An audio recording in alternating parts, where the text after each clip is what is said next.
Hi friends, എൻ്റെ പുതിയ വീഡിയോയിലേക്ക് എല്ലാവർക്കും സ്വാഗതം. വളരെ നാളുകൾക്ക് ശേഷമാണ് റിലീസ് ചെയ്ത നിയറസ്റ്റ് ഡേ എന്നൊരു ഫിലിം കാണുന്നത്. ആസിഫ് അലിയും അപർണ ബാലമുരളിയും മെയിൻ ക്യാരക്ടർ അഭിനയിച്ച കിഷ്കിന്ദ കാണ്ഡം കണ്ടു. വളരെ ഇഷ്ടപ്പെട്ടു. അതുകൊണ്ടാണ് നിങ്ങളിലേക്ക് ഷെയർ ചെയ്യാമെന്ന് വിചാരിച്ചത്. അതിൻ്റെ ഒരു തന്മാത്ര എന്നൊരു ഫിലിമുമായിട്ട് ചെറിയൊരു സാമ്യമുണ്ട് എങ്കിൽ, ആ സാമ്യം എന്നുള്ളതല്ല, ആ ഒരു സബ്ജക്റ്റുമായിട്ട് റിലേറ്റ് ചെയ്തിട്ടുള്ളതാണ് എങ്കിൽ പോലും പിന്നെ പുതിയ സംവിധായകൻ അത് നന്നായി അവതരിപ്പിച്ചു. നല്ല തിരക്കഥാകൃത്ത്, സൂപ്പർ.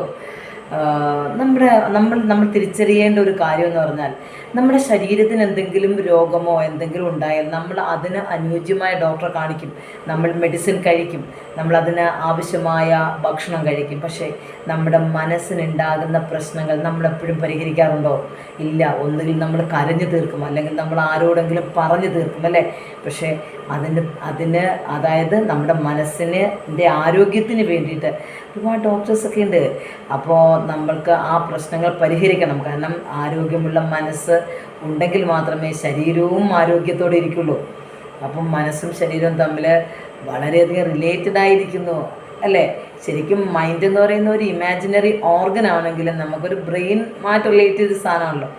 അപ്പോൾ അതുകൊണ്ട് തന്നെ നമുക്ക് മാനസികമായി ഉണ്ടാകുന്ന പ്രശ്നങ്ങൾ പരിഹരിക്കാൻ വേണ്ടി നമ്മളെപ്പോഴും തയ്യാറെടുക്കണമെന്ന് ഈ ഫിലിം കണ്ടപ്പോഴാണ് എനിക്ക് തോന്നിയത്. കാരണം നമ്മുടെ മൈൻഡിൻ്റെ ആരോഗ്യത്തിന് എപ്പോഴും വേണ്ടത് ഹാപ്പിയാണ്. ശരീരത്തിൻ്റെ ആരോഗ്യത്തിന് എപ്പോഴും നമ്മൾക്ക് പിന്നെ ശ്രദ്ധിക്കേണ്ട കാര്യം നല്ല ആഹാരവും നല്ല റെസ്റ്റുമാണ് നമുക്ക് ആവശ്യമല്ലേ. അപ്പോൾ അതുകൊണ്ട് തന്നെ നമ്മുടെ മൈൻഡിൻ്റെ ചെറിയ ചെറിയ പ്രശ്നങ്ങളെ പരിഹരിച്ചാൽ നമുക്ക് വലിയ രോഗത്തിൽ നിന്ന് നമ്മുടെ ശരീരത്തെ രക്ഷിക്കാൻ സാധിക്കുമെന്ന് ആ സിനിമ കണ്ടിറങ്ങിയപ്പോൾ അതിൻ്റെ ഒരു അനലൈസേഷൻ നടത്തിയപ്പോൾ എനിക്ക് തോന്നിയതാണ് ഞാൻ നിങ്ങളിലേക്ക് ഷെയർ ചെയ്യുന്നത്.